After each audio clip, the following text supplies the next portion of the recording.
നിനക്കുള്ള ശിക്ഷ തുടങ്ങിയിട്ടേ ഉള്ളൂ. ശിക്ഷയോ? അതിന് ഞാൻ എന്ത് തെറ്റ് ചെയ്തു? അത് നിനക്കറിയാം. പാറമൂക്ക് തകർത്തവനെ ശിക്ഷിക്കാൻ ഞാൻ ഒറ്റയ്ക്ക് പോരാ.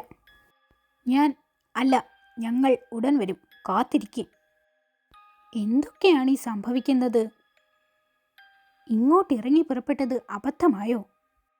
ഇവരുടെ വിശ്വാസം ഇത്ര ശക്തമാണെന്ന് അറിഞ്ഞില്ല. അല്ലെങ്കിൽ ശിക്ഷയുടെ കാര്യം ആ കരടി ഇത്ര ഗൗരവത്തിൽ പറയില്ല. എന്താണാവോ എനിക്കുള്ള ശിക്ഷ? ആരും മുകളിൽ വന്നല്ലോ. എലികൾ. എലികൾക്ക് എളുപ്പത്തിൽ കുഴിയിലേക്ക് ഇറങ്ങാം. പക്ഷേ എനിക്കിവിടെ നിന്ന് കയറാൻ എളുപ്പമല്ല. എലികളിൽ നിന്ന് ഓടി ഒളിച്ച് ഞാൻ അവരുടെ മുന്നിൽ പെടാൻ പോകുന്നു.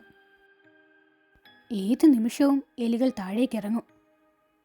കൂട്ടത്തോടെ ഇത്ര എലികൾ വന്നാൽ നേരിടാൻ ഇവിടെ ഒരു കഷ്ണം കല്ല് പോലുമില്ല. അവർ എവിടെ? അവർ പിൻവാങ്ങിയോ? അതോ പെട്ടെന്നുള്ള ആക്രമണം ലക്ഷ്യമിടുകയാണോ? ആരോ വരുന്ന ശബ്ദം. എന്താണിത്? ഇതാണ് നിനക്കുള്ള ശിക്ഷ. പാറമുക്ക് തകർക്കുന്നതിനെ ഈ കുഴിയിലെറിയും. എന്നിട്ട് ആദ്യം മരക്കമ്പുകൾ എറിയും, പിന്നെ കല്ലുകൾ. ഞങ്ങളുടെ രീതിയാണിത്. രക്ഷപ്പെടാമെങ്കിൽ രക്ഷപ്പെട്ടോ. കൂടുതൽ മരക്കമ്പുകൾ പെട്ടെന്ന് പ്രവർത്തിച്ചേ പറ്റൂ. കമ്പുകൾ വെച്ച് കൂടാരം പോലെ ഉണ്ടാക്കാം. എന്നിട്ട് അതിനിടയിൽ സുരക്ഷിതനായിരിക്കാം. ഇവൻ ബുദ്ധിമാനാണ്. പക്ഷേ കല്ലുകൾ കൂടാരം തകർക്കുമെന്ന് ഇവൻ ഓർത്തില്ല.